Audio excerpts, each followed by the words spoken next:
ஒரு காடு, நல்ல மரம்லாம் செழிச்சு இருந்தது. அப்படிப்பட்ட காட்டில் ஒரு சாது இருந்தார். அவர் எப்படின்னா, எப்பவும் ஒரு மரத்தடியில் உட்காந்துருப்பார். ஏன்னா அவருடைய இருப்பிடமே அதுதான். அவர் என்ன பண்ணுவார், 3 கல் வச்சுருந்தார். செங்கல் மாதிரி இருக்கும், ஆனால் அதை விட கொஞ்சம் பெருசாக இருக்கும். எதுக்கு அந்த 3 கல்லுன்னா, அதுதான் அவருடைய படுக்கை. அதாவது தூங்குறப்ப ஒரு கல்லை தலைக்கு கீழே வச்சுக்குவார், இன்னொரு கல்லை இடுப்புக்கு கீழே வச்சுக்குவார், இன்னொரு கல்லை காலுக்கு கீழே வச்சுக்குவார். உடம்பை அப்படியே ஒரு தகட்டால் மூடிக்குவார். அப்படியே தூங்கி போடுவார். மழை பெய்யுதுன்னு வச்சுங்க, அவர் உடம்பு 3 கல் மேலே இருக்குதா, அதனால் தண்ணி அடியில் ஓடி போடும், உடம்பு நனையாது. மேலே தகடு இருக்கிறதுனால மழையும் உடம்புல படாது. அவர் தூக்கமும் கெடாது, நிம்மதியாக தூங்குவார். பகலில் அந்த 3 கல்லையும் ஒரு சேர ஒரு அடுப்பு மாதிரி வச்சு அது மேலே உட்காந்துக்குவார். அதனால் பாம்பு பூச்சி எதுவும் அவரை தொந்தரவு பண்ணுறதில்ல. அது பாட்டுக்கு நகர்ந்து போயிடும். அவர் பாட்டுக்கு நிம்மதியாக இருப்பார். யாராவது எதையாவது கொண்டுகிட்டு கொடுத்தா அதை வாங்கி சாப்பிடுவார், அவ்வளவுதான். ஒரு நாள் அந்த நாட்டு அரசன் காட்டுக்கு வேட்டையாட வந்தான்.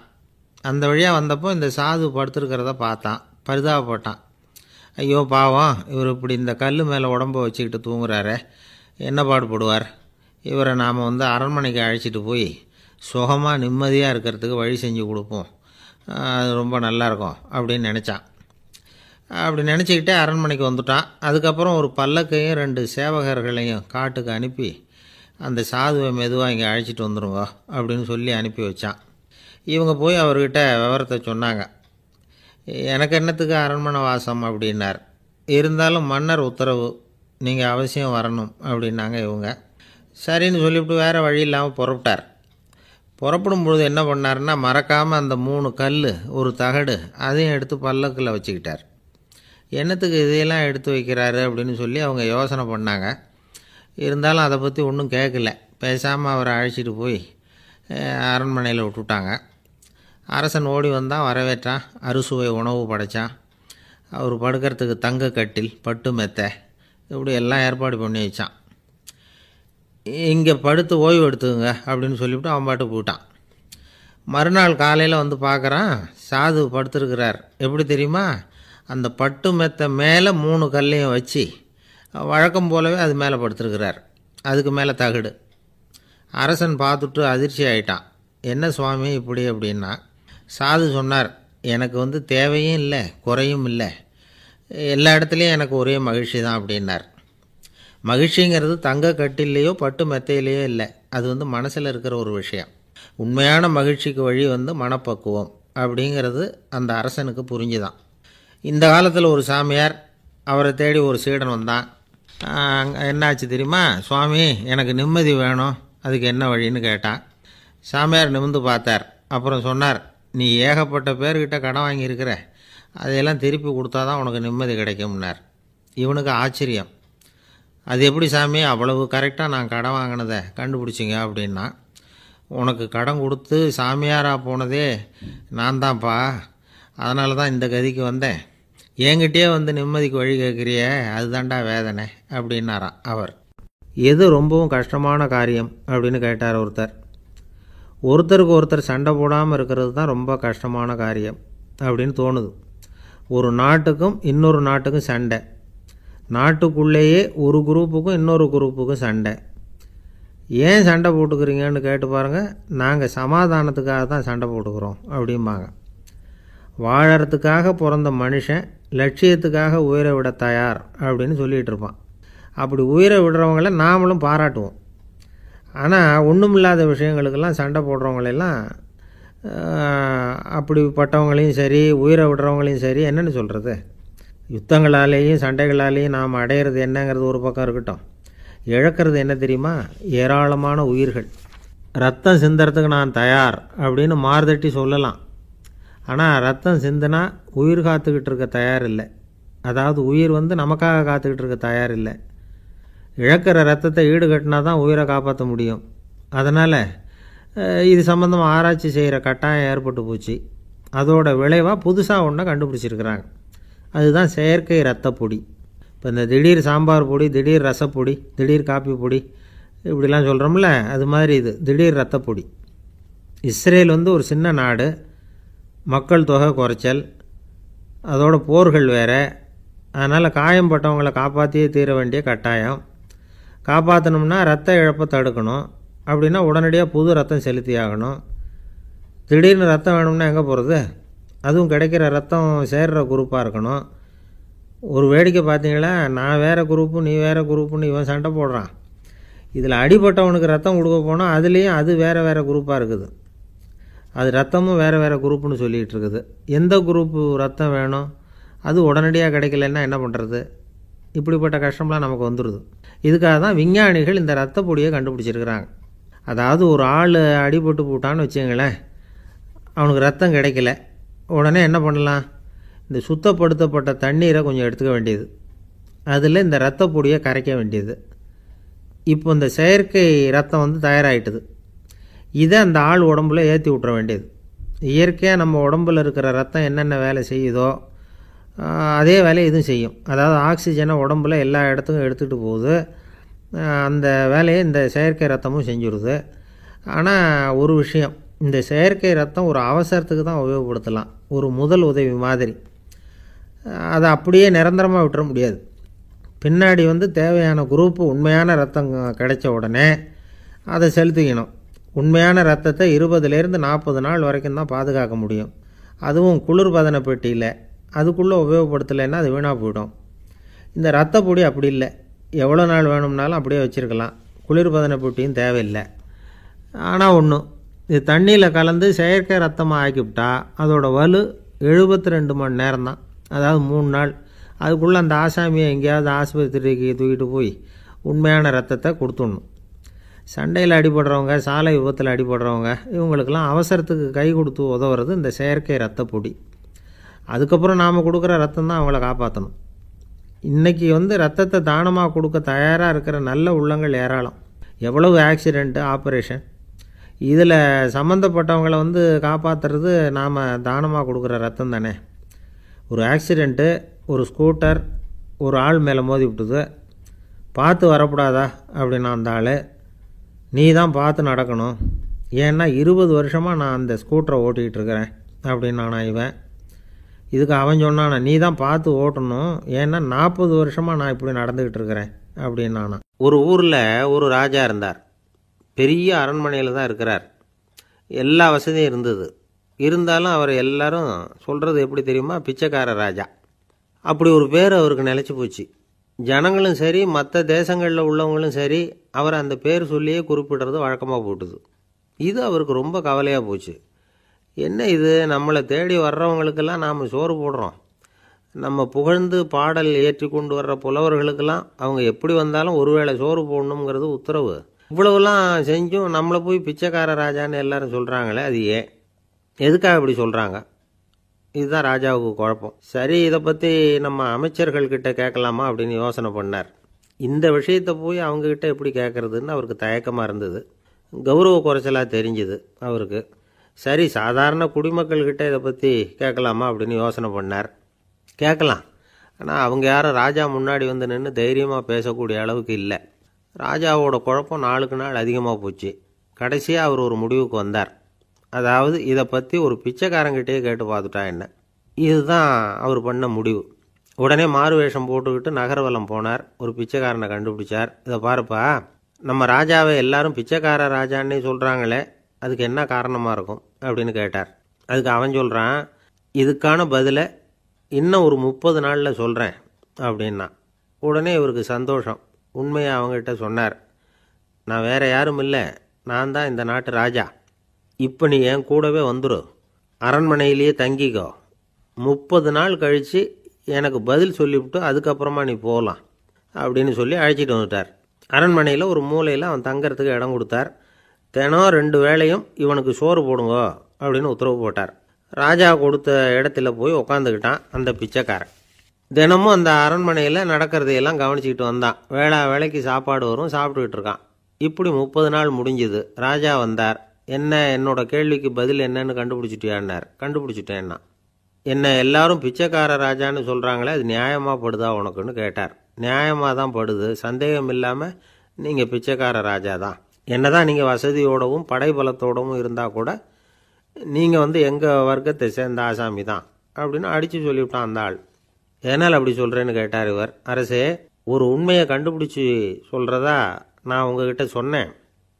நீங்கள் ராஜ பரம்பரைன்னா உடனே உங்கள் கழுத்தில் கிடக்கிற முத்து மாலையை கழட்டி பரிசாக கொடுத்துருப்பீங்க, பொன்னையும் மணியையும் கொடுத்துருப்பீங்க. ஆனால் நீங்கள் அப்படி செய்யலை. என்னை ஒரு மூலையில் உட்கார வச்சு 2 வேளை சோறு போட சொன்னீங்க. உங்களை தேடி யார் வந்தாலும், யார் வந்து பாராட்டி பேசினாலும் அல்லது பிரச்சனைகளை சொன்னாலும் நீங்கள் செய்கிற ஒரே காரியம் சோறு போடுறது தான். பிச்சைக்காரனுக்கு சோறு மட்டும்தான் உலகம். உங்கள் விஷயத்திலையும் நீங்கள் அப்படி தான் நினைக்கிறதாக தெரியுது. நல்லா கவனிங்க. எந்த ஒரு பிரச்சனைக்கும் சோறு தான் முடிவுன்னு நினைக்கிறீங்க பாருங்கள். நீங்கள் சந்தேகமில்லாத எங்களை சேர்ந்த ஆள் தான் அப்படின்னு விட்டான் அந்த பிச்சைக்காரன். அதுக்கப்புறம் தான் அந்த ராஜா தன்னுடைய தவறுகளையெல்லாம் திருத்திக்கிட்டாராம். பசின்னு வர்றவங்களுக்கு சோறு தான் போடணும், அது தப்பு இல்லை. பாராட்ட வர்றவங்களுக்கெல்லாம் சோத்தையே போட்டு அனுப்புனா இப்படி தான் பேர் வரும். எனக்கு தெரிஞ்ச ஒருத்தர் தினமும் யாராவது ஒருத்தரை தன் வீட்டுக்கு அழைச்சிட்டு போவார், சாப்பாடு போட்டு அனுப்புவார். முன்னறிவிப்பு இல்லாமல் திடீர்னு ஒரு விருந்தாளியோட வீட்டில் போய் இவர் நிற்கிறது வழக்கம். அந்த அம்மாவும் இவருக்காக தயார் பண்ணி வச்சுருந்ததை இவர் அழைச்சிட்டு வந்திருக்கிற விருந்தாளிக்கு போட்டுருவாங்க.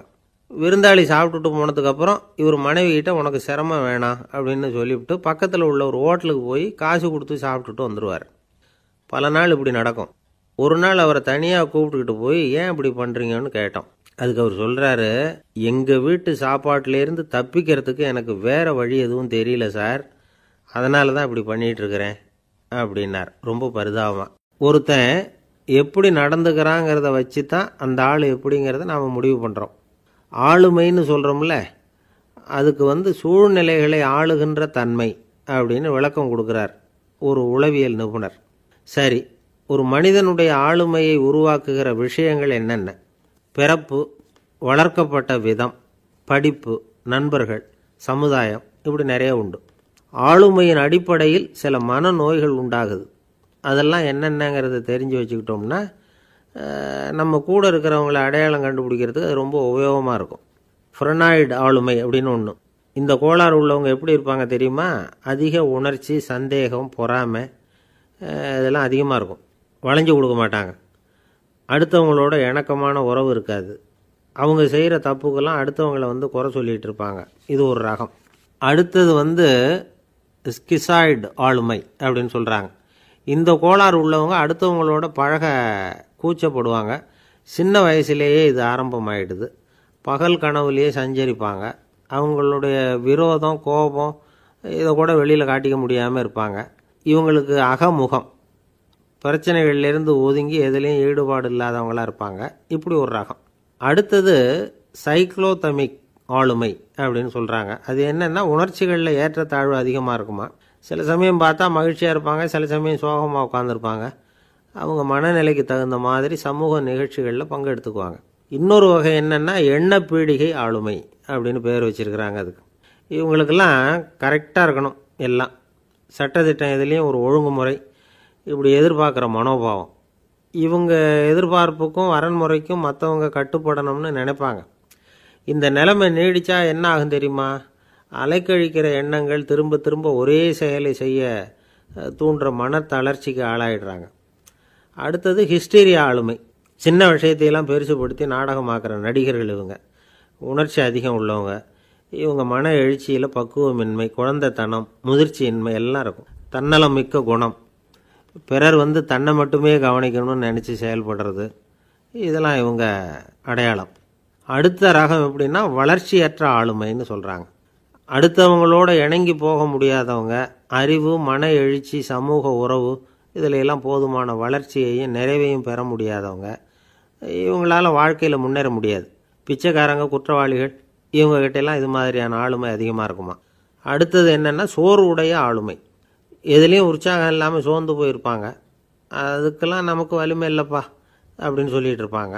சின்ன விஷயங்களுக்கெல்லாம் அதிர்ச்சி அடையிறது, வாழ்வின் சுவையை அனுபவிக்க முடியாதவங்க.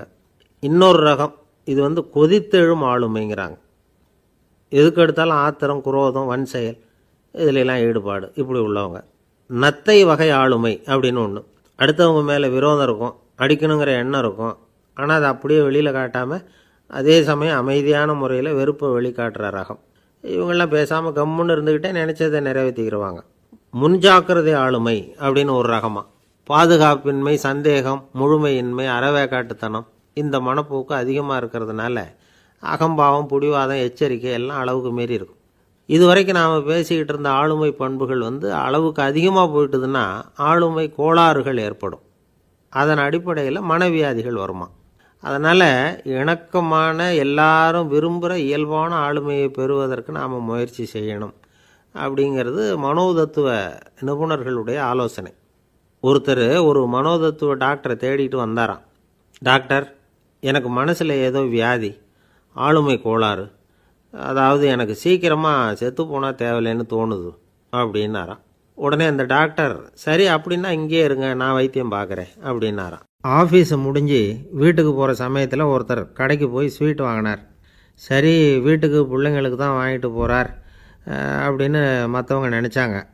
அவர் அப்படி செய்யலை. அந்த இடத்துலையே பொட்டலத்தை பிரித்தார். திருட மாதிரி அப்படியே சுற்றி ஒரு தரம் பார்த்துக்கிட்டார்.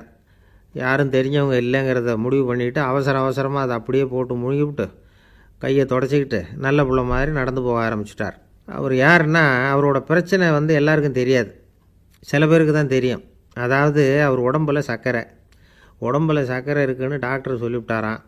அதனால் வீட்டில் சர்க்கரையே இவர் கண்ணில் காட்டுறதில்ல. அதனால் இவர் யார் கண்ணிலையும் படாமல் இப்படிப்பட்ட வேலைகள்லாம் செய்கிறது வழக்கம். யாருக்கும் தெரியாமல் இப்படி ஸ்வீட்டை வாங்கி சாப்பிட்டுட்டு அவர் பாட்டுக்கு போயிடுறது. இப்படிப்பட்டவங்களுக்கெல்லாம் கொஞ்சம் ஆறுதலான தகவல் இன்றைக்கி. அது என்னென்னா, நாம் சாப்பிட்ற சர்க்கரைக்கும் நம்ம உடம்பில் உள்ள சில கோளாறுகளுக்கும் அப்படி என்ன தான் சம்மந்தம் இருக்குது. இதை பற்றி சமீபத்தில் சில ஆராய்ச்சிகள்லாம் நடந்திருக்குது. ஏன்னா சர்க்கரைன்னாவே விஷம் மாதிரி அதை பார்க்குறவங்களும் சில பேர் உண்டு. சின்ன பிள்ளைங்களுக்கு வயத்தில் பூச்சி உண்டாகிறதுலேருந்து பெரியவங்களுக்கு நீரிழிவு வர்ற வரைக்கும் எல்லாத்துக்கும் சர்க்கரை தான் காரணம்னு சொல்லிகிட்டு இருக்கிறோம். ஆனால் அந்த அளவுக்கு பயப்பட வேண்டிய அவசியம் இல்லை அப்படின்னு சொல்கிறாங்க. சர்க்கரை வியாதி, இருதய நோய், பித்த நீர்ப்பை நோய், இதெல்லாம் சில நோய்கள்லாம் நாம் சாப்பிட்ற சர்க்கரைக்கும் தொடர்பு இருக்குன்னு நினைக்கிறோம். ஆனால் அப்படி சம்பந்தம் உண்டுங்கிறதுக்கு போதுமான அளவுக்கு ஆதாரம் இல்லை அப்படிங்கிறாங்க ஆராய்ச்சியாளர்கள். ஒரே ஒரு சம்பந்தம் தான் உறுதியாக இருக்குதான். அதுவும் இந்த பல் சிதைவு அப்படின்னு இருக்கு இல்லையா, அந்த சர்க்கரை சாப்பிட்றதுக்கும் இந்த பல் சிதைவுக்கும் சம்பந்தம் இருக்குது அப்படிங்கிறத மட்டும் உறுதியாக சொல்கிறாங்க. சர்க்கரைன்னா நாம் சாப்பிட்ற ஜீனி மட்டும் இல்லை, பழம், காய்கறி, பால், தேன் இப்படி எல்லாத்துலேயும் அது இருக்குது. கேரட்டு கொடுக்குற சத்தில் 88% சர்க்கரை, ஆப்பிள் கொடுக்குற சக்தியில் 95% சர்க்கரை. இது ஜீனி சர்க்கரை, இது ஆப்பிள் சர்க்கரை அப்படிங்கிற வித்தியாசம்லாம் உடம்புக்கு கிடையாது. ரெண்டுமே உடனடியாக சக்தி கொடுக்குது. ஒரு ஸ்பூன் சர்க்கரையில் 16 கலோரி தான் சத்து இருக்குது. அதிகமாக சர்க்கரை சாப்பிட்டா நீரிழிவு வந்துருங்கிறது தப்பான ஒரு அபிப்பிராயம். டயபெட்டிஸுங்கிறது ஒரு மெட்டபாலிக் டிசார்டர், அவ்வளவுதான். அதாவது நாம் சாப்பிட்ற சர்க்கரையை நம்ம உடம்பு திறமையாக உபயோகப்படுத்திக்க முடியல அப்படின்னு அர்த்தம். அதனால தான் அதிகமாக இனிப்பு வேணாம்னு சொல்கிறோம். ஏற்கனவே உடம்பால் முடியாத ஒன்றை மறுபடியும் அது தலையில் சுமத்தி அதிகமாக வேலை வாங்க வேணாமே அப்படிங்கிறதுக்காக தான். ஆகாரத்தில் அதிகமாக சர்க்கரை இருந்தால் அதனால் உடனே சர்க்கரை வியாதி வந்துடும்ங்கிறதுக்கு விஞ்ஞான ரீதியாக போதுமான ஆதாரம் இல்லை. அதனால் எப்போவாவது அதிகமாக ஸ்வீட்டு சாப்பிட்டுட்டா ஐயோ அதிகமாக சாப்பிட்டோமோ என்ன பண்ண போகுது தெரியலையே அப்படின்னு நினச்சி மனசை போட்டு குழப்பிக்க வேண்டியதில்லை. பொதுவாக எதுவுமே அதிகமாக வேண்டாம், எல்லாம் சீராக இருந்தால் போதும். நீரிழிவுங்கிறது புதுசாக வந்துட்ட ஒரு நோய் இல்லை, ரொம்ப காலமாகவே இருக்கிற ஒன்று தான். நம்ம முன்னோர்கள் இதை மதுமேகம் அப்படின்னு சொல்லுவாங்க. அதை கட்டுப்படுத்துறதுக்கு அவங்களே சில வழிமுறையை சொல்லி வச்சுருக்கிறாங்க. அது என்னென்னா வேறு ஒன்றும் இல்லை, இந்த பாவக்காய், முள்ளங்கி, அருகம்புல் அவ்வளவுதான். வெள்ளை முள்ளங்கி இருக்குல்ல, அதை வாரத்துக்கு 3 நாள் சாப்பிட்டுக்கிட்டு வாங்க. நூலுக்கோல் ரொம்ப நல்லது. இல்லைன்னா முள்ளங்கி சாறு 1 ounce சாப்பிட்டுட்டு வரலாம். ரத்தத்தில் சேர்கிற சர்க்கரை அளவை இதெல்லாம் கட்டுப்படுத்துது. சிறுநீரில் காணப்படுகிற சர்க்கரை அளவையும் சமநிலைப்படுத்துது. தினமும் ஆகாரத்தில் கோதுமை, கேழ்வரகு, வெந்தயம், கருவேப்பிலை, சோயாபீன்ஸ் எது கிடைக்குதோ சேர்த்துக்கலாம். இப்படிலாம் செஞ்சுக்கிட்டு வந்தால் அப்புறம் வீட்டுக்கு தெரியாமல் கடையில் போய் நின்றுக்கிட்டு ஸ்வீட் வாங்கி திருட்டுத்தனமாக சாப்பிட வேண்டிய அவசியமே உங்களுக்கு வராது. 2 ஆசாமிகள் கடற்கரையில் உட்காந்து சாவகாசமாக பேசிக்கிட்டு இருந்தாங்களாம். ஒருத்தர் சொன்னார், இன்னொருத்தருக்கு தெரியாமல் ஸ்வீட்டு சாப்பிட்றதே எப்பவும் இடைஞ்சல் தான் சார். நேற்றுக்கு பாருங்கள் அப்படி தான் சாப்பிட்டுக்கிட்டு இருந்தேன், வீட்டுக்காரி கண்ணில் போட்டுவிட்டுது, அதுக்கப்புறம் ஒரே ரகலையாக போச்சு அப்படின்னாராம். எனக்கு கூட அப்படி தான் சார் ஆகிட்டுது, ஒரே ரகலை அப்படின்னாராம் இன்னொருத்தர். நீங்கள் சாப்பிட்டதும் உங்கள் வீட்டுக்காரங்க கண்ணில் போட்டுவிட்டுதா சார் அப்படின்னு கேட்டிருக்கார் இவர். அதுக்கு அவர் சொன்னாராம், அப்படி இல்லை சார், கடைக்காரர் கண்ணில் போட்டுவிட்டதோ நான் அவருக்கு தெரியாமல் அந்த ஸ்வீட்டை அவர் கடையிலேருந்து எடுத்திருந்தேன் அப்படின்னு விளக்கம் கொடுத்தாராம் இந்த ஆள். ஒருத்தர் முகத்தை தொங்க போட்டுக்கிட்டு ஒரு மாதிரியாக வந்தார். என்ன விஷயம்னு விசாரித்தேன். என்னுடைய நண்பன் ஒருத்தங்கிட்ட கருத்து வேறுபாடு, இனிமேல் நமக்குள்ளே எந்த சம்மந்தமும் வேணாம்னு நட்பை முறிச்சிட்டு வந்துட்டேன்னா. நண்பர்கள்னு இருந்தால் கருத்து வேறுபாடு வரத்தான் செய்யும்னு. கருத்து வேறுபாடு வராமல் இருக்கிறதுக்கு ஏதாவது வழி உண்டா அப்படின்னு கேட்டாங்க. அதை பற்றி நிபுணர்கள் சில யோசனைகளை சொல்லியிருக்கிறாங்கன்னு. முதல் விஷயம் என்னென்னா, உங்கள் நண்பனுக்கு ஒரு செய்தி சொல்லணும்னா அதை நீங்களே நேரடியாக சொல்லுங்கள், அல்லது உங்கள் கைப்பட கடிதம் எழுதுங்க. அதாவது நேரடி தொடர்பு முக்கியம். அதை விட்டுட்டு இன்னொருத்தர் மூலமாக நண்பர்களுக்கு செய்தி அனுப்புனா நீங்கள் சொல்கிற செய்தி அப்படியே போய் சேராது, அது சேதமாயிடும். கூட்டி குறைச்சி சொல்லிவிடுவாங்க, அது குழப்பத்தில் கொண்டாந்து விட்டுரும். இது ஒரு யோசனை. ரெண்டாவது யோசனை என்னென்னா, நீங்கள் ஒரு நல்ல காரியத்தை செய்யும் பொழுது உங்கள் நண்பரையும் சேர்த்துக்குங்க, அவருக்கும் அதில் ஒரு ஈடுபாட்டை உருவாக்குங்க. மூணாவது யோசனை, நம்ம பக்கத்தில் இருக்கிற நண்பர் மகிழ்ச்சி அடைகிற மாதிரி ஏதாவது செய்யணும். சின்ன சின்ன செயல்களாக இருந்தாலும் பரவாயில்ல, அவர் நமக்கு எதுவும் செய்யலையே, நாம் எதுக்கு செய்யணும் அப்படின்னு நினச்சிக்கிட்டு இருக்கக்கூடாது. நாலாவது யோசனை என்னென்னா, உங்களுக்கு ஒரு பிரச்சனையா அல்லது உங்கள் நண்பருக்கு ஒரு பிரச்சனையா, எதுவாக இருந்தாலும் 2 பேரும் சேர்ந்து உட்காந்து ஆலோசனை பண்ணுங்கள். நம்ம யோசனையும் கேட்கப்படுதே அப்படிங்கிற நினைப்பே அவருக்கு ஒரு மன நிறைவை உண்டாக்குமா. ஐந்தாவது யோசனை, உங்கள் நண்பர் ஏதோ ஒரு காரியத்தை செய்கிறார், நீங்கள் உடனே அவசரப்பட்டு நீ செய்கிறது தப்புன்னு தீர்ப்பு சொல்லக்கூடாது. அவர் அதை செய்யறதுக்கான நியாயங்கள் எவ்வளவோ இருக்கும், அதை புரிஞ்சுக்கிறதுக்கு முயற்சி பண்ணணும். ஆறாவது யோசனை, உங்கள் நண்பர் என்ன சொன்னாலும் அதை பொறுமையாக கேளுங்க. அவர் சொல்கிறத புரிஞ்சுக்கணும், அவர் சொல்ல விரும்புகிறத புரிஞ்சுக்கணும், அவர் சொல்ல முடியாமல் தவிக்கிறதையும் புரிஞ்சுக்கணும். இப்படி 3 விதமாகவும் அவரை புரிஞ்சுக்கிட்டு அதுக்கு தகுந்த மாதிரி செயல்படணும். ஏழாவது யோசனை என்னென்னா, உங்கள் நண்பர் உங்ககிட்ட ஏதோ ஒரு கருத்தை சொல்கிறார், அது உங்களுக்கு பிடிக்கல, அதுக்காக உடனே நீ சொல்கிறது சரியில்லை, நான் ஒத்துக்க மாட்டேன் அப்படின்லாம் மறுத்துக்கிட்டு இருக்கக்கூடாது. அவர் சொல்கிறத கேட்கணும், பொறுமையாக சிந்திக்கணும், அதுக்கப்புறம் பதில் சொல்லணும். இப்படிலாம் நடந்துக்கிட்டால் நண்பர்களுக்குள்ள கருத்து வேறுபாடு வர்றதுக்கு வாய்ப்பே இருக்காது அப்படின்னு வல்லுநர்கள் தொகுத்து சொல்லியிருக்கிறாங்க இந்த யோசனைகளை. எனக்கு தெரிஞ்ச சில நண்பர்கள் உண்டு, அவங்களுக்குள்ளேயும் கருத்து வேறுபாடுகள் வராமல் இருக்கிறதுக்கு சில நுட்பங்களை கையாளுறது உண்டு. ஒருத்தர் சொன்னார், அந்த டாக்டர் சின்ன வயசுலேருந்து என் கூட பழகினவர், நாங்கள் 2 பேரும் இணை பிரியாத நண்பர்கள். இருந்தாலும் எனக்கு உடம்பு சரியில்லைன்னா நான் அவர்கிட்ட வைத்தியம் பார்த்துக்க மாட்டேன் அப்படின்னார் ஒருத்தர். ஏன் அப்படின்னு கேட்டேன். எங்கள் நட்பு கெட்டுப்போடக்கூடாது இல்லையா, அதனால தான் அப்படின்னார் இவர். ஒரு மனுஷனுக்கு 3 விதத்தில் கர்வம் உண்டாகிறதுக்கு வாய்ப்பு உண்டு. பணம், பதவி, புகழ். பணம் அதிகமாக வந்தால் கர்வம் வரலாம், பதவி பெருசாக வந்துட்டுதுன்னா கர்வம் வரலாம், புகழ் அதிகமாக போனாலும் கர்வம் வரலாம். இந்த 3 வகையான கர்வத்துக்கும் இடம் கொடுக்காமல் இருக்கிறாங்க பாருங்கள், அவங்க தான் சிறந்த மனிதர்கள். ஒரு பெரிய பொறுப்பில் இருக்கிறவங்களுக்கு கர்வம் வந்துடக்கூடாது. அப்படி வந்துட்டுதுன்னா அது எல்லாருக்கும் இடைஞ்சல். ஒரு ராஜா இருந்தார். அவர் ஒரு நாள் தன்னுடைய தலைநகரத்தை சுற்றி வந்துக்கிட்டு இருந்தார். ஒரு இடத்துல ஒரு அழகான நிலத்தை பார்த்தார்.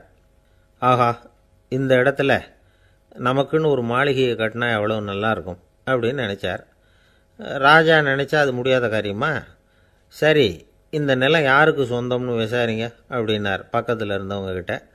அவங்கெல்லாம் ஓடி போய் விசாரித்தாங்க. அந்த இடம் ஒரு வயசான கிழவிக்கு சொந்தம், வயசான அம்மாவுக்கு சொந்தமாக. அந்த அம்மா தான் அதில் ஒரு குடிசையை போட்டு குடியிருந்துகிட்டு இருக்கிறாங்க.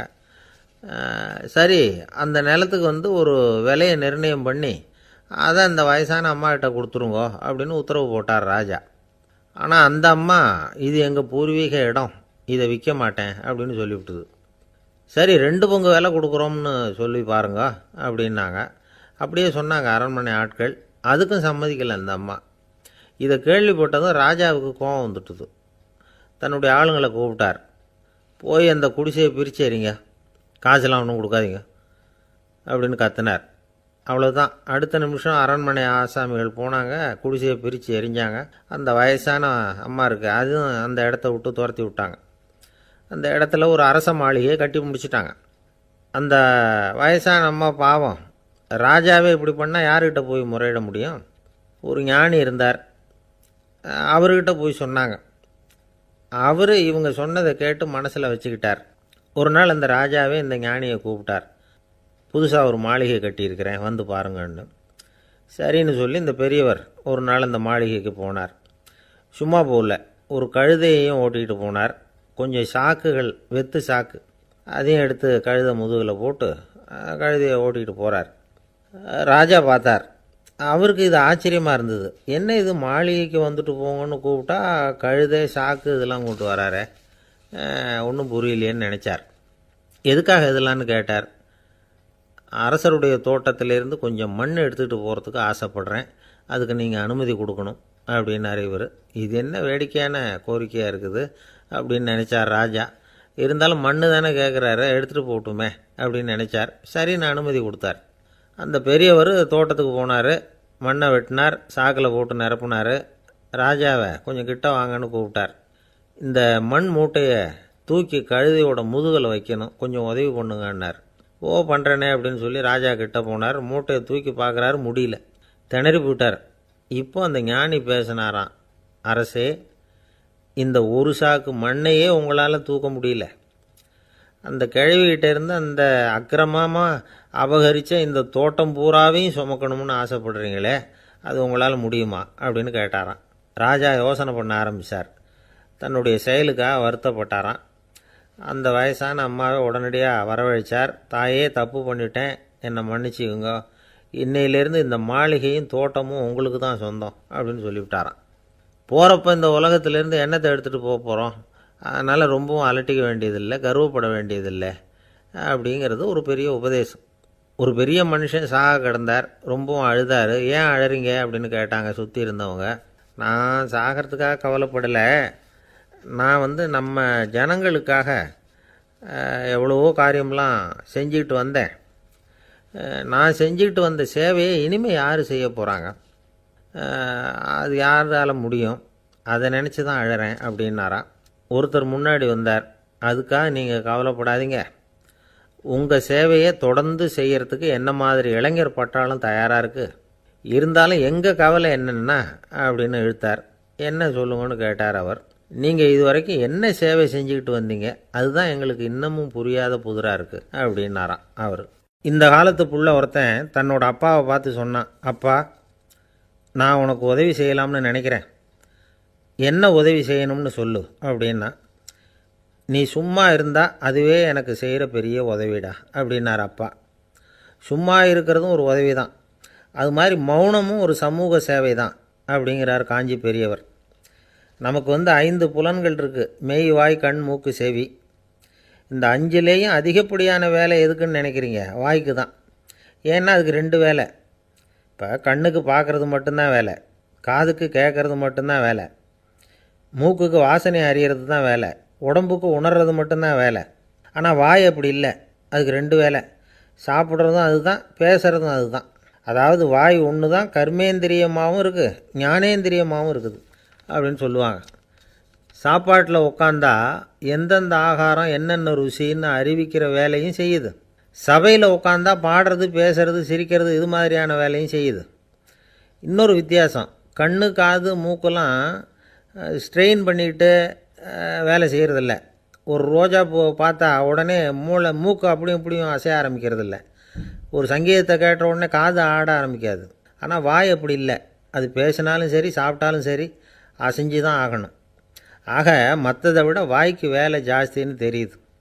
சாப்பிட்றது, பேசுறது அப்படின்னு 2 காரியம் அதுக்கு.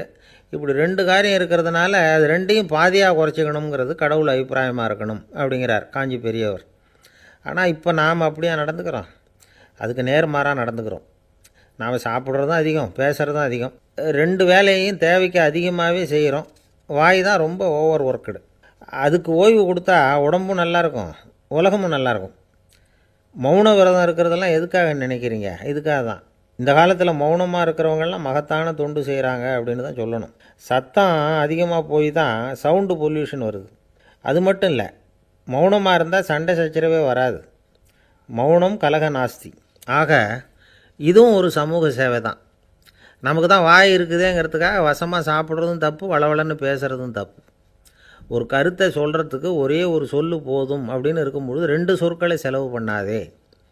எவ்வளவு சொன்னாலும் அதனால் ஒரு பயனும் விளையாது அப்படின்னு தெரிய வருமேயானால் அந்த ஒரு சொல்லையும் விரயம் பண்ணாதே அப்படிங்கிறார் ஒரு அறிஞர். எல்லா குணங்கள்லேயும் மௌனம்தான் சிறந்தது அப்படிங்கிறார் ஒருத்தர். மௌனமாக இருக்கிறது மூலமாக மற்றவர்கள் குறைகளை நம்மளால் தெரிஞ்சிக்க முடியும். அதே சமயத்தில் நம்மக்கிட்ட இருக்கிற குறைகளை மற்றவங்களுக்கு தெரியாமல் மறைச்சிக்கவும் முடியுங்கிறார் அவர். உண்மைதானே? ஒரு பெரிய மேடை பேச்சாளர், பொது வாழ்க்கையில் 25 வருஷ காலமாக ஈடுபட்டிருக்கிறவர். அவர் மனைவி ஒரு நாள் சொன்னாங்க, எங்கள் வீட்டுக்காரர் 25 வருஷ காலமாக பொது வாழ்வில் ஈடுபட்டிருந்தா கூட இந்த மாதம் 10ஆம் தேதியிலேருந்து தான் மக்களுக்கு சேவை செய்ய ஆரம்பிச்சிருக்கார் அப்படின்னு நாங்கள் ரொம்ப பெருமையாக. 10ஆம் தேதிக்கு அப்படி என்ன விசேஷம் அப்படின்னு கேட்டோம். அன்னையிலேருந்து தான் அவர் மேடையில் பேசுகிறத நிறுத்தினார் அப்படின்னாங்க அந்த அம்மா.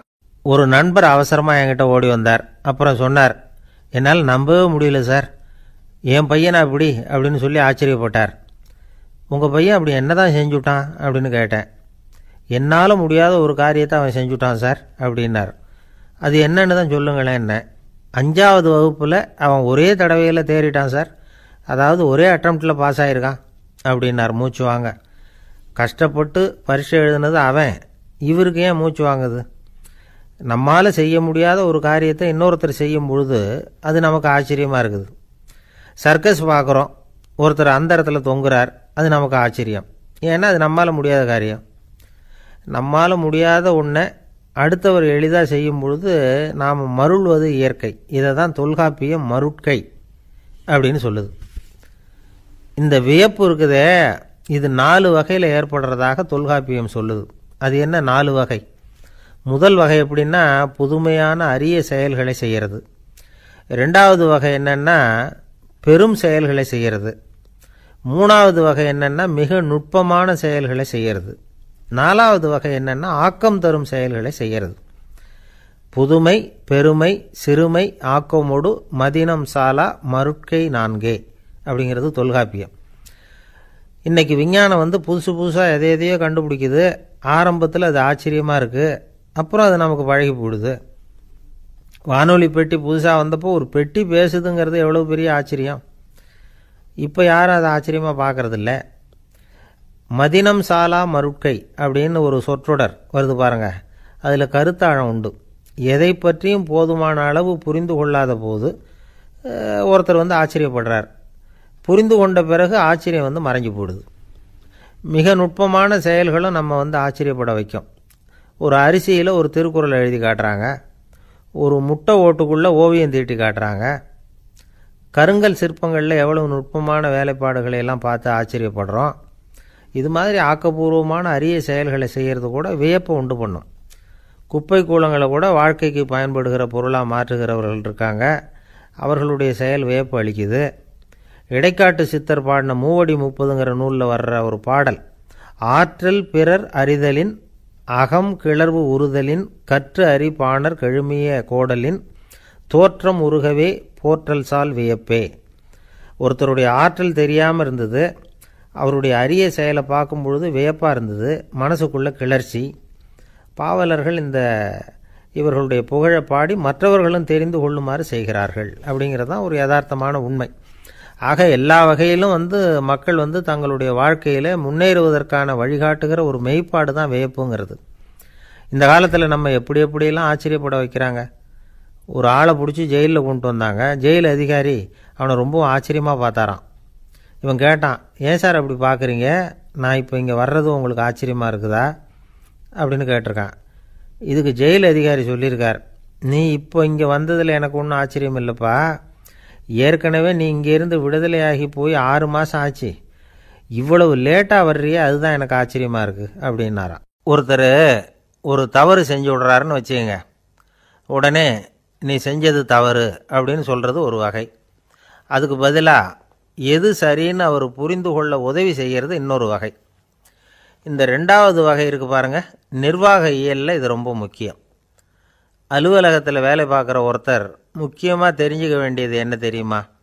சக ஊழியர்கள்கிட்ட எப்படி பழகணும், மேலதிகாரிகள்கிட்ட எப்படி பழகணும், தனக்கு கீழே வேலை செய்கிறவங்கக்கிட்ட எப்படி பழகணும், வாடிக்கையாளர்கள்கிட்ட எப்படி பழகணும், இவங்க எல்லார்கிட்டையும் செம்மையான உறவை ஏற்படுத்திக்கிறது எப்படி, இதையெல்லாம் சொல்லிக் கொடுக்குற பாடம் தான் இன்டர் பர்சனல் ஸ்கில், திறமையான உறவு அப்படிங்கிறது. எந்த வேலையில் இருந்தாலும் சரி, இந்த உறவுகளை வளர்க்கும் திறன் உள்ளவங்க சீக்கிரம் முன்னுக்கு வந்துடுறாங்க. மற்றவங்க கிட்ட உறவை பலப்படுத்திக்கிறது எப்படி அப்படின்னு தெரிஞ்சுக்கிட்டோம்னா எந்த ஒரு தடையையும் சுலபமாக தாண்டி செய்கிற தொழிலில் முன்னுக்கு வந்துடலாம். ஹார்வர்டு பல்கலைக்கழகத்தில் ஒரு கணக்கெடுப்பு பண்ணி பார்த்தாங்களாம். பார்க்குற வேலையில் எது மாதிரி குணாதிசயம் உள்ளவங்க வேகமாக முன்னுக்கு வர்றாங்க அப்படின்னு தெரிஞ்சுக்கிறதுக்காக இந்த கணக்கெடுப்பு. வெவ்வேறு துறையில் வேகமாக முன்னுக்கு வந்திருக்கிற பல பேரை சந்தித்து இந்த சர்வேயை நடத்தியிருக்கிறாங்க. அவங்க கண்டுபிடிச்சி சொல்லியிருக்கிற உண்மை என்ன தெரியுமா? ஒருத்தர் ஒரு வேலையில் இருந்தால் அது சம்பந்தப்பட்ட சப்ஜெக்ட் பற்றிய அறிவு 35% இருந்தால் போதுமா. ஆனால் உறவுகளை வளர்க்கக்கூடிய திறன், இன்டர் பர்சனல் ஸ்கில்லு 65% வேணும். இப்படி உள்ளவங்க சீக்கிரம் முன்னுக்கு வந்துடுறாங்களாம். அதனால் ஒருத்தருக்கு வேலை சரியாக புரியலைன்னா கூட விவரமாக மற்றவங்கக்கிட்ட பழகிறது எப்படின்னு புரிஞ்சால் போதும், அவர் முன்னுக்கு வந்துடலாம். அலுவலகங்களில் மட்டும் இல்லை, எல்லா இடங்கள்லையும் இது ரொம்ப முக்கியம். வீட்டுக்குள்ளேயும் இது ரொம்ப முக்கியம், வீட்டுக்கு வெளியேயும் இது முக்கியம். அடுத்தவங்க கிட்ட பழகிறது எப்படிங்கிறத தெரிஞ்சிக்காதவன் வாழ்க்கையில் முன்னேற முடியாது. இன்றைக்கி ஆயுதங்களால் காயப்படுத்தி கொள்ளுகிறவர்களை விட வார்த்தைகளால் காயப்படுத்தி கொள்ளுகிறவர்கள் தான் அதிகம். பெரியவங்க என்ன சொல்கிறாங்க தெரியுமா? நீங்கள் இந்த பூமியில் பிறந்ததன் அர்த்தம் பூர்த்தி ஆகணும்னா அடுத்தவங்களுக்கு உதவி பண்ணுங்க. அடுத்தவங்களுக்கு உதவி செய்ய முடியாவிட்டால் கூட பரவாயில்லை, ஆனால் யாரையும் புண்படுத்தி விடாதீங்க அப்படின்னு சொல்கிறாங்க. எனக்கு தெரிஞ்ச ஒருத்தர் ஒரு அலுவலகத்தில் வேலை பார்க்குறார். அவர் சொல்லுவார், எனக்கு இந்த இன்டர் பர்சனல் ஸ்கில் ரொம்ப அதிகம் சார். சக ஊழியர்கள்கிட்ட ரொம்ப சுமூகமாக நடந்துக்குவேன். என் கூட வேலை பார்க்குற ஒருத்தருக்கு ஏதாவது ஒரு கஷ்டம்னா அந்த சமயத்தில் அவர் செய்ய வேண்டிய வேலையை நான் செஞ்சுருவேன் சார் அப்படிம்பார். நான் அவர்கிட்ட சமீபத்தில் அப்படி ஏதாவது செஞ்சுருக்கீங்களா அப்படின்னு கேட்டேன். செஞ்சுருக்கேன் சார். போன வாரம் புதன்கிழமை ஆஃபீஸில் என் பக்கத்து சீட்டுக்காரருக்கு வயிற்று வலி. உடனே நான் மெடிக்கல் லீவ் போட்டுவிட்டு எங்கள் வீட்டுக்கு போயிட்டேன் சார் அப்படின்னார். ஒரு அம்மா தெருவில் உட்காந்து என்னத்தையோ தேடிட்டு இருக்கிறாங்க. அந்த அம்மா ஒரு சூஃபி ஞானி. அவங்க பேர் என்னென்னா ரபியா அல் அடாவியா. அந்த அம்மாவுக்கு கண் கூட தெளிவாக தெரியாது. அந்த பக்கமாக வந்த சில பேர் இவங்களுக்கு உதவி செய்கிறதுக்காக வந்தாங்க. என்ன தேடிட்டு இருக்கிறீங்க அப்படின்னு கேட்டாங்க. இதுக்கு அந்த அம்மா, அந்த கேள்வி அவ்வளோ முக்கியத்துவம் இல்லை, நான் தேடிட்டு இருக்கிறேன், உங்களால் முடிஞ்சால் எனக்கு உதவி பண்ணலாம் அப்படின்னாங்களாம். உதவி செய்ய வந்தவங்களுக்கு ஆச்சரியம். எதை தேடுறோங்கிறது தெரியாமல் இப்படி ஏன் நேரத்தை செலவழிக்கிறீங்க? நாங்கள் எப்படி உங்களுக்கு உதவ முடியும்? எங்களுக்கு ஒன்றும் புரியலையே அப்படின்ட்டுருக்காங்க. சரி, உங்களை திருப்தி பண்ணுறதுக்காக சொல்கிறேன். ஒரு குண்டூசி தொலைஞ்சி போச்சு, அதை தேடுறேன் அப்படின்னாங்களாம் அந்த அம்மா. அதுக்கப்புறம் இவங்களும் சேர்ந்து தேட ஆரம்பிச்சிட்டாங்க. கொஞ்ச நேரம் ஆச்சு, ஒன்றும் கிடைக்கல. உதவி செய்ய வந்தவங்களும் அழுத்து போட்டாங்க. அப்புறம் கேட்டாங்க, இதோ பாருங்கம்மா, இது ரொம்பவும் பெரிய தெரு, அகலமான தெரு. அதனால் குறிப்பாக நீங்கள் எந்த இடத்துல அந்த குண்டூசியை தொலைச்சிங்க அதை சொல்ல முடியுமான்னாங்களாம். இதுக்கு அந்த அம்மா, நீங்கள் மறுபடியும் அர்த்தமில்லாத கேள்வியை கேட்குறீங்க, உங்கள் கேள்விக்கும் நான் தேடுறதுக்கும் என்ன சம்மந்தம்னாங்களாம். இதை கேட்டதும் அவங்க ஒரு மாதிரி ஆகிட்டாங்க. என்னம்மா நீங்கள் பைத்தியம் மாதிரி பேசுகிறீங்க அப்படின்னாங்களாம். சரி, உங்களை மறுபடியும் திருப்திப்படுத்துறதுக்காக சொல்கிறேன், அதை நான் எங்கள் வீட்டில் தொலைச்சுட்டேன் அப்படின்னாங்களாம். அப்புறம் எதுக்காக இங்கே தேடிட்டு இருக்கிறீங்க அப்படின்னு கேட்டிருக்காங்க. ஏன்னா இங்கே தான் வெளிச்சம் அதிகமாக இருக்குது, அங்கே வீட்டுக்குள்ளே இருட்டாக இருக்குது, அதனால் இங்கே தேடுறேன். வெளிச்சம் உள்ள இடத்துல தானே தேட முடியும் அப்படின்னாங்களாம் அந்த ஞானி. இந்த கதைக்கு என்ன அர்த்தங்கிறத பெரியவங்க சொல்கிறாங்க. அதாவது இந்த தேடுதல்ங்கிறது ஒரு வியாதி. அது நம்ம சதா அலைய வைக்கும், பைத்தியமாக மாற்றுறதுக்கு முயற்சி பண்ணோம். ஒரு காலம் அது நிறைவு அடையவே அடையாது. வாழ்வுங்கிறது ஒரு புரிந்து கொள்ள முடியாத சதா இயங்கி கொண்டிருக்கிற ஒரு செயல்.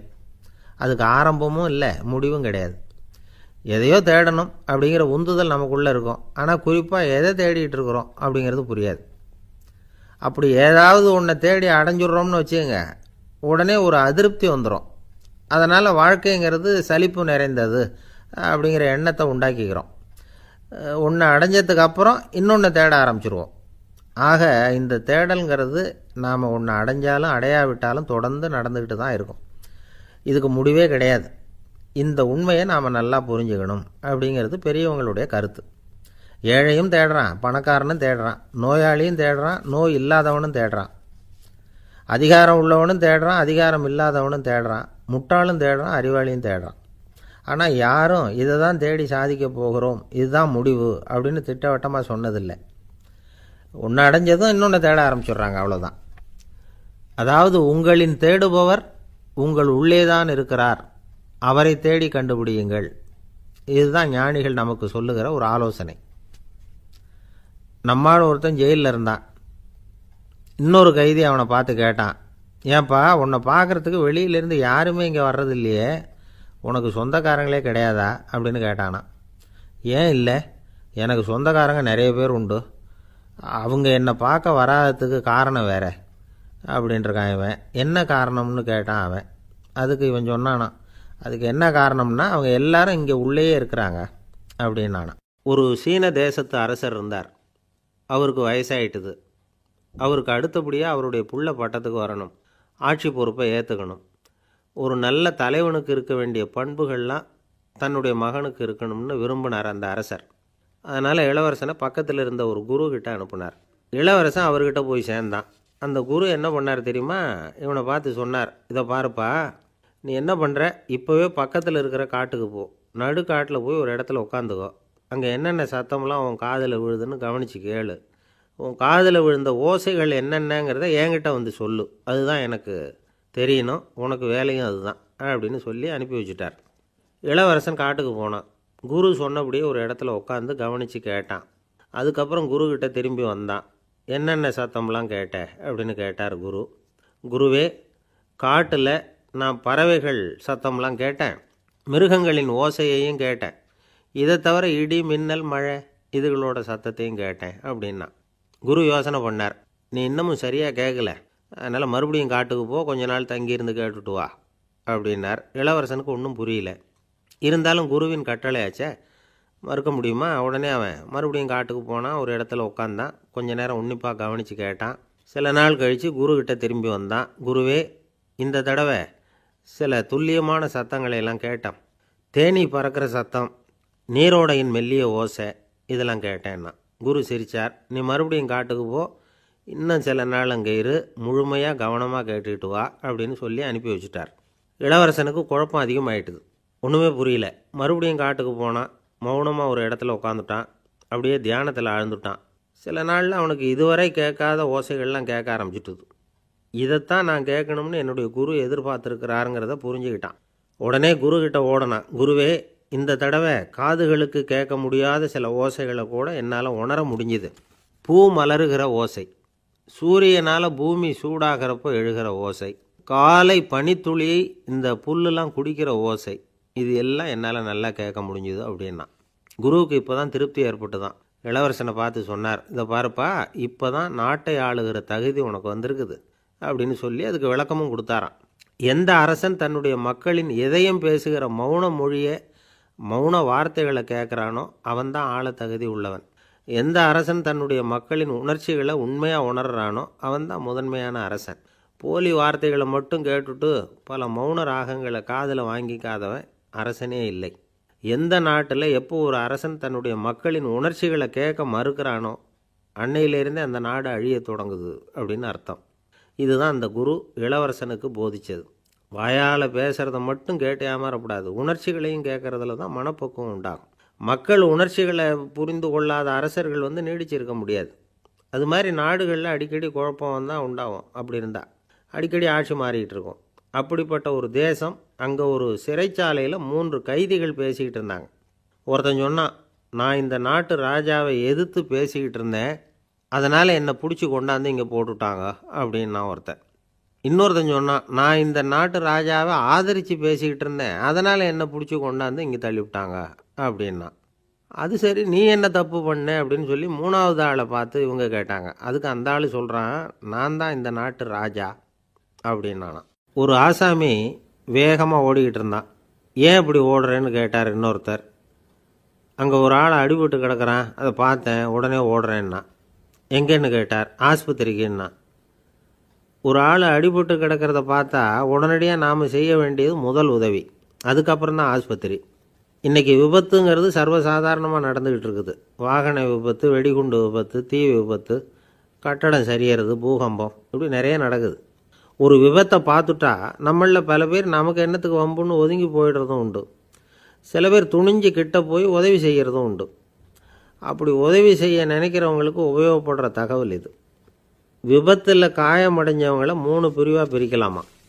முதல் வகை கொஞ்சம் சீரியஸானது, உயிருக்கு உடனே ஆபத்து தரக்கூடியது. மூளை காயம், முகம், கழுத்து காயங்கள், இருதயம், நுரையீரல் காயங்கள், வயத்தில் உள்ளுறுப்பு காயங்கள், அதிகப்படியான இரத்தப்போக்கு, இதனால எல்லாம் பாதிக்கப்பட்டிருந்தால் அது முதல் வகை அப்படின்னு நாமளே மனசுக்குள்ளே முடிவு பண்ணிக்கணும். இவங்களுக்கெல்லாம் உடனடியாக முதல் உதவி கொடுக்கணும். தாமதப்படுத்தாமல் ஆஸ்பத்திரிக்கு கொண்டுகிட்டு போயிடணும். இப்படி கொஞ்சம் எச்சரிக்கையாக நடந்துக்கிட்டால் அவங்களில் பல பேரை காப்பாற்றி போடலாம்.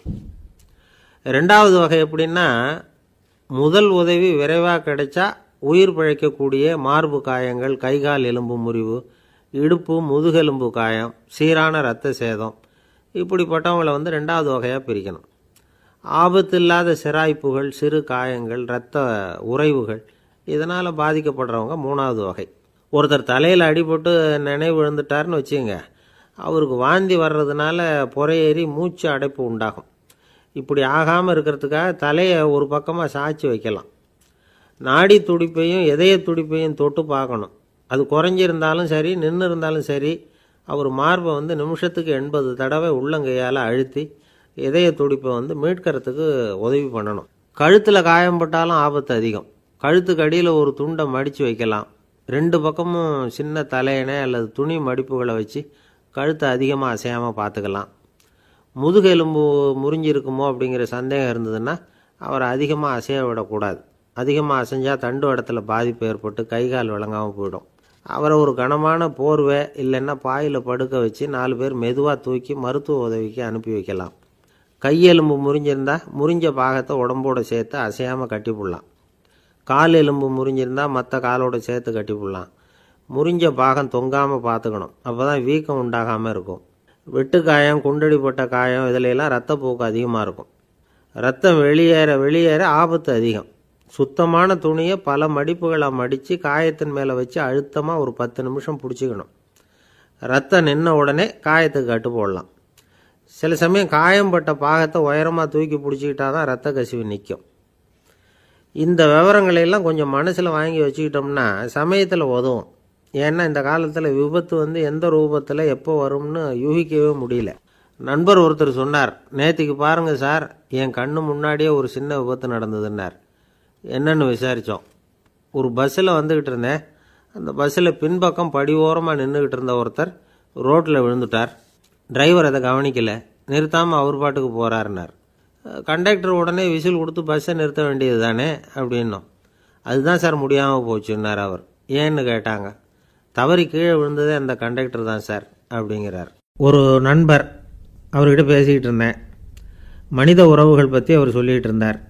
அமெரிக்காவில் தந்தை மகன் உறவு எப்படி இருக்குது அப்படிங்கிறத விளக்கிறதுக்கு அவர் ஒரு கதையை சொன்னார். ஒரு அப்பா பகல் பூராவும் அலுவலகத்தில் வேலை, ஓடி ஆடி உழைச்சிக்கிட்டு களைச்சி போய் ராத்திரி 10 மணிக்கு மேலே வீடு திரும்பினான். வீட்டு வாசலில் அவரோட மகன் காத்துக்கிட்டு இருக்கிறான். இன்னமும் தூங்கலை. அப்பாவை வாசல்லையே தடுத்து நிறுத்தி, அப்பா உனக்கு சம்பளம் எவ்வளவு அப்படின்னு கேட்குறான்.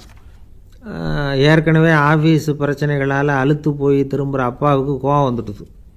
என்னடா இப்படிலாம் கேளுன்னு உங்கள் அம்மா உனக்கு சொல்லி கொடுத்தாளா அப்படின்னு சொல்லிவிட்டு உள்ளே போய் சட்டையை கட்டி மாட்டிவிட்டு குளிச்சுவிட்டு மறுபடியும் வெளியில் உடையை மாற்றுகிற சமயம் அப்போ மறுபடியும் மகன் உள்ளே நிற்கிறான் அவர் முன்னாடியே. அப்பா உனக்கு எவ்வளவு சம்பளங்கிறான் மறுபடியும். அப்பாவுக்கு எரிச்சல் அதிகமாகிட்டுது.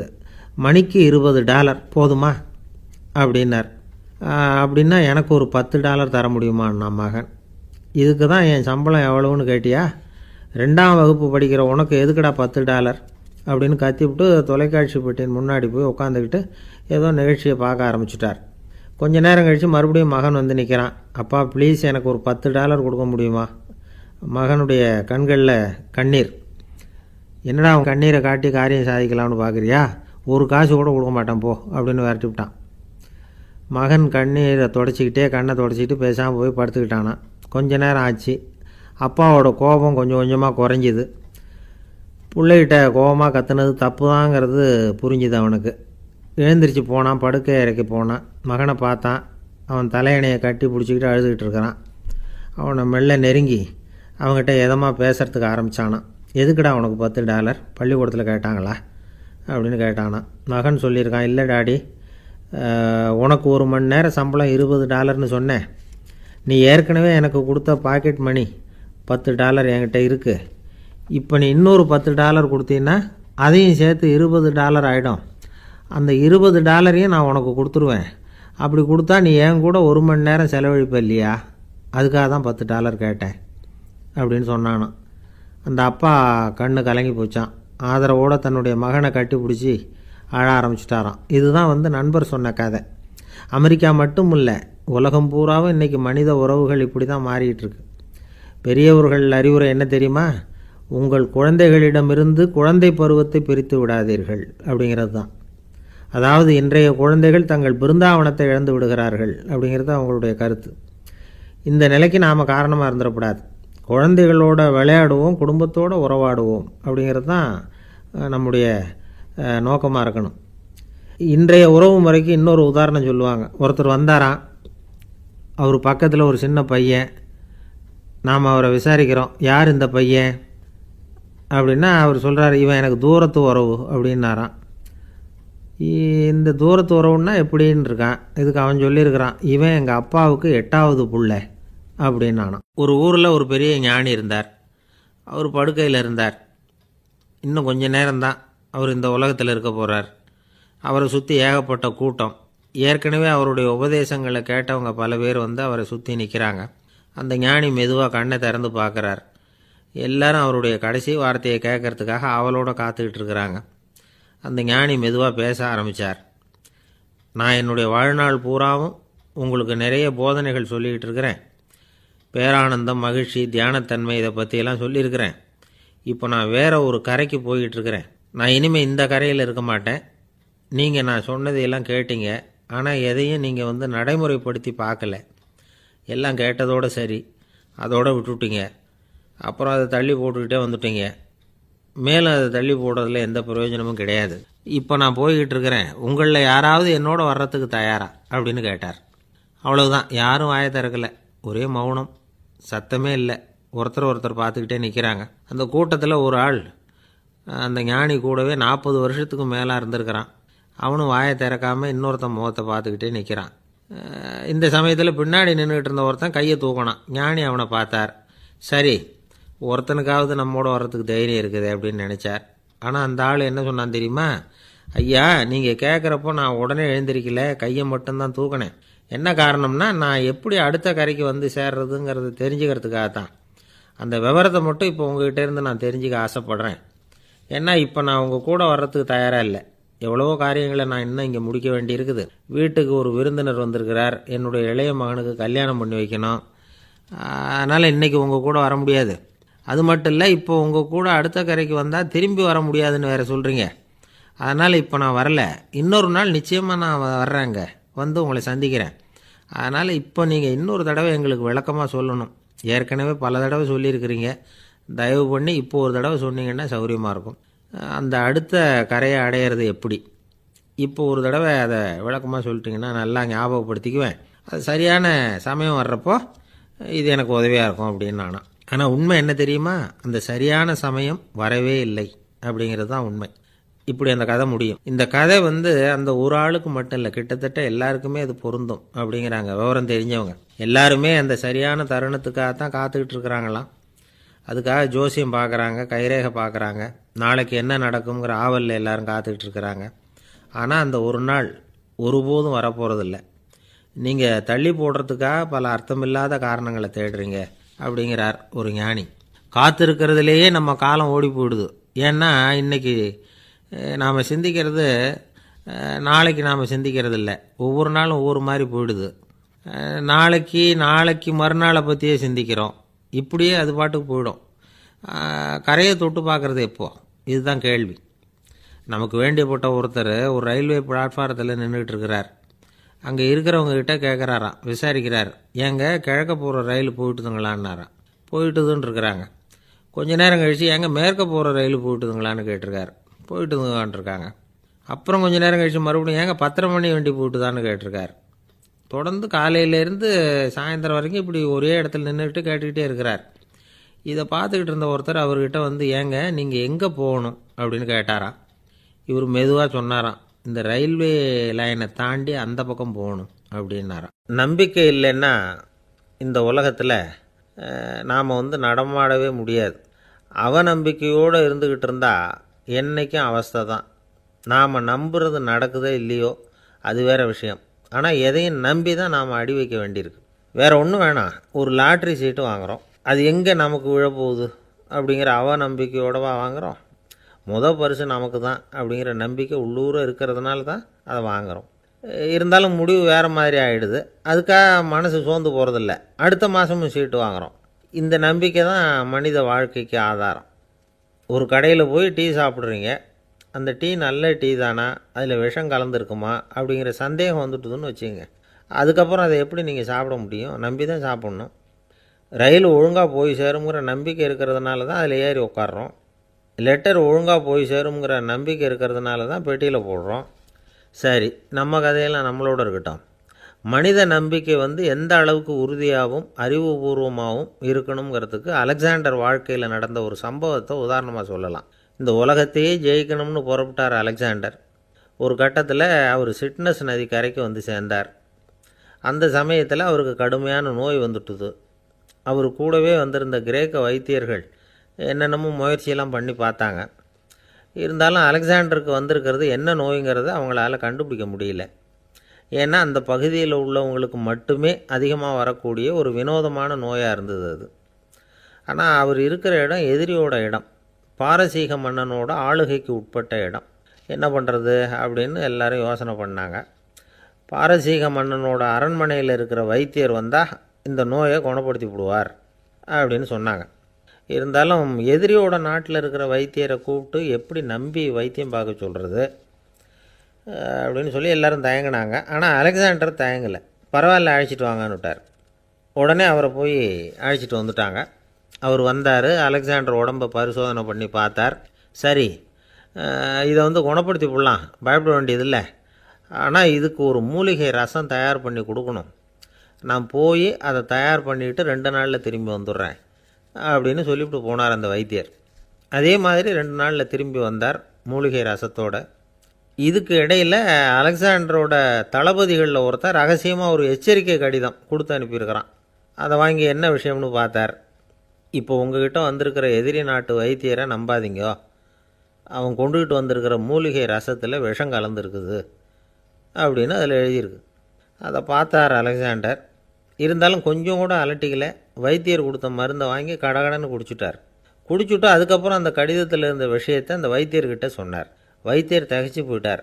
தன் மேலே அலெக்சாண்டர் வச்சிருக்கிற நம்பிக்கையை பார்த்து அவருக்கு ரொம்ப வியப்பு. வைத்தியர் உண்மையிலேயே நல்ல மருந்து தான் கொண்டுகிட்டு கொடுத்துருக்கிறார், அதில் விஷம்லாம் எதுவும் கலக்கலை. அதுக்கப்புறம் அலெக்சாண்டர் அந்த வைத்தியரை பார்த்து சொன்னாராம், நம்பிக்கைங்கிற அச்சாணியை ஆதாரமாக வச்சுக்கிட்டு தான் இந்த உலகம் சுற்றிக்கிட்டு இருக்குது. எனக்கு எதிரியாக இருந்தாலும் பாரசீக மன்னர் ரொம்ப பெரியவர். அப்பேற்பட்ட மன்னருடைய அரண்மனை வைத்தியர் தொழில் நேர்மை இல்லாதவராக இருக்க மாட்டார். அப்படி இருந்தால் அவரை அரண்மனை வைத்தியராக வச்சிருக்கவே மாட்டாங்க அப்படின்னு நம்பினேன். என்னுடைய நம்பிக்கை வீண் போகலை அப்படின்னாராம். இதுதான் மானுட நம்பிக்கைங்கிறது. இந்த காலத்துலேயும் இது மாதிரி இந்த மானுட நம்பிக்கை ரொம்பவும் சாமர்த்தியமாக கையாளுகிற கெட்டிக்காரங்க சில பேர் இருக்கிறாங்க. இந்த காலத்து குரு, அவருக்கு ஒரு சிஷ்யன். குரு முன்னாடி அந்த சிஷ்யன் ரொம்ப பணிவாக நின்று, குருவே, உங்கள் கையால் விஷத்தை கொடுத்தாலும் அதை வாங்கி மடமடன்னு குடிச்சிருவேன் அப்படின்னா. உன்னுடைய குரு பக்தியை மெச்சினேன் அப்படின்னார் குரு. அதுக்கு அந்த சிஷ்யன், அப்படி இல்லை குருவே, உங்ககிட்ட சிஷ்யனாக இருக்கிறத விட உங்கள் கையால் விஷத்தை வாங்கி குடிச்சு விடுறது ரொம்ப நல்லது, அதனால தான் அப்படி சொன்னேன் அப்படின்னா. ஒரு தீக்குச்சி தீப்பெட்டியை பார்த்து கேட்டுதான், நாம் 2 பேரும் தானே உரசிக்கிறோம், ஆனால் நான் மட்டும் தீ பிடிச்சி எரிஞ்சு போகிறேன், நீ அப்படியே இருக்கிறியே அப்படின்னு தான். அதுக்கு தீப்பெட்டி சொல்லியிருக்குது, உனக்கு தலையில் கணம் இருக்குது அதனால் அழிஞ்சு போகிற அப்படின்னு தான். எப்படி இருக்கு பாருங்கள் இந்த பதில். தலையில் கணம் உள்ளவங்க யாருமே சரியாக இருக்க முடியாது. எவ்வளவு பெரியவங்களாக இருந்தாலும் சரி, ரொம்ப கஷ்டம்தான் அது. கர்வம்ங்கிறது கூடவே கூடாது. இதை விளக்கறதுக்கு மகான் ஒருத்தர் ஒரு சம்பவத்தை சொல்கிறார். அர்ஜுனன் தீர்த்த யாத்திரை பண்ணானா. அப்போது தென்னிந்தியாவுக்கு வந்திருக்கிறான். ராமேஸ்வரத்துக்கு போனப்போ அங்கே இலங்கைக்கு கல்லுலாம் அடுக்கி போடப்பட்டிருந்த பாலத்தை பார்த்தானா. ஒரு சின்ன குரங்கு அதுக்கு பக்கத்தில் விளையாடிக்கிட்டு இருந்திருக்கு. அதை பார்த்துட்டு அர்ஜுனன் சிரிச்சிருக்கான். ஏன் சிரிக்கிறேன்னு கேட்டிருக்கு அந்த குரங்கு. ராமன் மிகச்சிறந்த வில் வீரன். அப்படி இருக்கிறப்போ அவன் இலங்கைக்கு அம்புகளாலேயே ஒரு பாலம் கட்டியிருக்கலாம். அதை விட்டுட்டு போயும் உன்ன மாதிரி குரங்குகளை துணையாக வச்சுக்கிட்டு இப்படி ஒரு கருங்கல் பாலத்தை கட்டியிருக்கிறானே அப்படின்னானா. அம்புகளால் பாலம் கட்ட முடியுமா அப்படின்னு கேட்டுதான் குரங்கு. ஏன் முடியாது, என்னால் முடியுமேன்னு இருக்கான் அர்ஜுனன். அம்பால் பாலம் கட்டலாம், இருந்தாலும் என்ன மாதிரி குரங்குகள் ஏறி நடந்தா அது தாங்குமா? அதனால தான் ராமர் கருங்கல் பாலமே கட்டினார் அப்படின்றது குரங்கு சொல்லிச்சான். அப்படியே சொல்கிற, நான் வேணும்னா இப்போ அம்புகளாலேயே ஒரு பாலத்தை கட்டுறேன், நீ அது மேலே ஏறி நடந்து பார். பாலம் விழுந்துட்டுதுன்னா நான் தீ மூட்டி அதில் குதித்து உயிர் தியாகம் பண்ணி விட்றேன் அப்படின்னு நான் ரொம்ப கோபமாக. உடனே அந்த சின்ன குரங்கு பெரிய உருவம் எடுத்துட்டு தான் கையில் கதையோடு அர்ஜுனன் முன்னாடி நிற்கிறான் அனுமன். பார்த்தா, என்னுடைய தலைவர் ராமரையா இழிவாக பேசுகிற, நீ இப்போ பாலம் கட்டு, நான் என்னுடைய பலத்தை காட்டுறேன் அப்படின்னா அனுமன். அர்ஜுனன் தன்னுடைய காண்டிபத்தை எடுக்கிறான், சரமாரியாக அம்புகளை விடுறான். அதெல்லாம் ஒன்றோட ஒன்று கோத்துக்கிட்டு அப்படியே பாலம் மாதிரி நிற்கிது. அர்ஜுனன் தலை நிமிர்ந்து நின்னான். அனுமன் உயர கிளம்பி அங்கேருந்து பாலத்தில் பொத்துன்னு இறங்கினான். பாலம் அப்படியே நொறுங்கி போச்சு தூள் தூளாக. என்ன அர்ஜுனா, இப்போ என்ன செய்ய போகிற அப்படின்னா ஏளனமா. அர்ஜுனன் தலையை தொங்க போட்டுக்கிட்டான். சொன்னபடி தீ மூட்டி அதில் குதிக்கிறதுக்காக 3 தடவை சுற்றி வந்தான். அப்போது கிருஷ்ணர் அங்கே வந்தார். என்ன அர்ஜுனா, என்ன நடக்குது, என்ன இது அப்படின்னு ஒன்றும் தெரியாத மாதிரி கேட்டார். அர்ஜுனன் வாயை திறக்கிறதுக்கு முன்னாடி அனுமன் வாயை திறந்தான், நடந்ததை சொன்னான். அர்ஜுனன் சவால் விட்டபடி உயிர் திறந்தே ஆகணும்னா அனுமன். கிருஷ்ணர் யோசனை பண்ணார். நல்லது, இந்த சவால் விட்டதுக்கும் நடந்ததுக்கும் யார் சாட்சி? பெரியவர் ஒருத்தரை சாட்சியாக வச்சுக்கிட்டல்லவா நீங்கள் இந்த போட்டியை நடத்தியிருக்கணும் அப்படின்னார். அதனால் என்ன, இப்போ மறுபடியும் அந்த போட்டியை நடத்தி விட்டா போச்சு, என்னால் அந்த அம்பு பாலத்தை நொறுக்க முடியாதா அப்படின்னா அனுமன். சரி, இப்போ மறுபடியும் அது நடக்கட்டும்னார் கிருஷ்ணர். அர்ஜுனன் அம்பு பாலம் அமைச்சான். அனுமன் ஏறி குதிச்சான். பாலம் அசைஞ்சு கொடுக்கவே இல்லை, அவ்வளோ உறுதியாக இருக்குது. இப்போ அனுமன் தலையை குனிஞ்சிக்கிட்டான். அர்ஜுனன் நன்றியோடு நிமிர்ந்து பார்த்தான். கிருஷ்ணருடைய தோள்கள்லேயும் முதுகள்லேயும் ரத்தம். என்ன சுவாமி, என்ன நடந்ததுன்னு நான் பதறி போய், உன் அம்பு பாலத்தை நான் தான் முட்டு கொடுத்து தாங்கிக்கிட்டு இருந்தேன். அனுமன் குதித்தப்போ என் மேலே ஏற்பட்ட காயங்கள் இவை. பின்ன உன்னுடைய அம்பு பலத்தினாலேயா பாலம் நின்றுதுன்னு நினைக்கிற அப்படின்னாராம். முதல்ல அர்ஜுனன், அப்புறம் அனுமன் 2 பேருக்குமே கர்வ பங்கம் ஆயிட்டு தான்.